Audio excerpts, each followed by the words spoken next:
Muito obrigada, Senhora Presidente, Senhoras e Senhores Deputados, Senhor Presidente da Assembleia da República, Senhora Procuradora-Geral da República, os cumprimentos do Grupo Parlamentar do PSD. Dizer, em primeiro lugar, que o PSD e o seu Grupo Parlamentar votou favoravelmente os requerimentos que hoje já foram aqui apresentados pelo Bloco de Esquerda e pelo PAN, por considerar, Senhora Procuradora, ser fundamental pronunciar-se sobre os temas que estão hoje aqui em discussão. E quero começar também por dizer que a Senhora Procuradora é avessa ao populismo, sabemos que não gosta de populismo, mas a verdade é que as vindas ao Parlamento não são populistas, são antes a prestação de contas que a Procuradoria deve ao Parlamento sobre aquelas que são as atividades do Ministério Público e por isso, Senhora Procuradora, é que estamos cá hoje a debater todos estes assuntos. O Grupo Parlamentar olha com bastante preocupação para tudo aquilo que possa constituir violações do segredo de justiça. E não temos dúvidas que é preciso agir nesta matéria.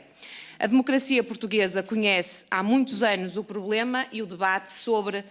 o segredo de justiça e as fugas ao segredo de justiça. Na verdade, estas constantes quebras de segredo de justiça dão aso, Senhora Procuradora, a julgamentos populares,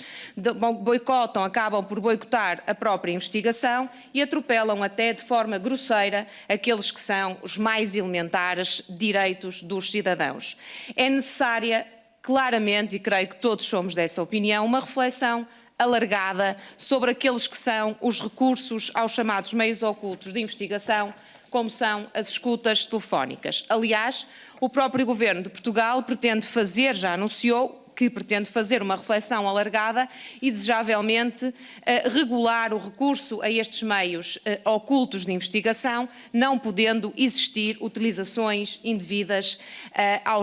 dos dados das pessoas. Os desvios de informação afetam claramente a percepção que os cidadãos têm sobre a justiça e lamentamos, Senhora Procuradora, que este relatório apresentado não tenha uma única referência à matéria do segredo de justiça. E sobre esta matéria nós poderemos falar desde o estudo da Fundação Manuel dos Santos, podemos falar da auditoria que foi promovida pela anterior Procuradora-Geral da República, que acabou por determinar a realização dessa auditoria aos processos de maior repercussão, onde foi notória a violação do segredo de justiça, e esta auditoria colmatou num conjunto de propostas, e gostávamos também de saber, Senhora Procuradora, o que é que foi feito com essas propostas. É que passaram mais de 10 anos sobre essa auditoria e sobre essas conclusões, sobre a publicação desse relatório, e nada consta que tenha sido dado qualquer seguimento a essas propostas. Aliás, e mais uma vez, Senhora Procuradora, lamento este relatório não fazer qualquer referência à matéria do segredo de justiça. Nós precisamos de uma dimensão exata deste fenómeno a nível global. Para não falar até do Sindicato de Magistrados do Ministério Público, que acabou por criar um grupo de trabalho também que tem um objetivo de apresentar também propostas de alterações legislativas nesta matéria, para que se possa fazer uma reflexão e também avançar com propostas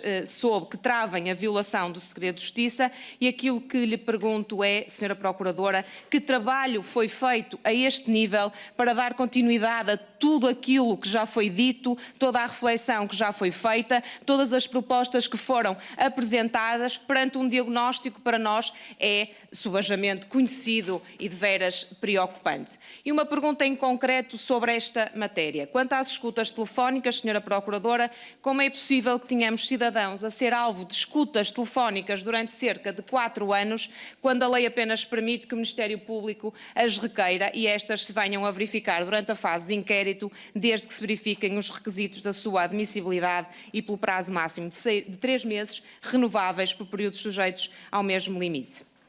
Senhora Procuradora, entrando também aqui agora um pouco mais naquela que é a atividade exercida pelo Ministério Público na área penal, nos tribunais de primeira instância, em particular sobre o exercício da ação penal, dizer também que este relatório é incompleto, a informação é bastante incompleta e falta aqui também um juízo crítico relativamente àqueles que são os dados que são fornecidos neste mesmo relatório. Poderíamos falar, e queria que se pronunciasse pronunciasse sobre isso, se fizesse favor. Do Ministério Público acabar 2023 com mais 300 mil inquéritos pendentes, estamos a falar de um aumento de cerca de 10,4%. Poderemos falar no facto de haver uma referência que os tribunais administrativos estão catatónicos, queríamos também perceber porquê, e também o facto do Conselho Superior do Ministério Público ter suspendido 7 procuradores em 2023 e este documento também não revelar a razão desses castigos aplicados aos senhores magistrados do Ministério Público e, portanto, gostava, Senhora Procuradora, que respondesse às questões concretas que acabei de lhe colocar. Muito obrigada.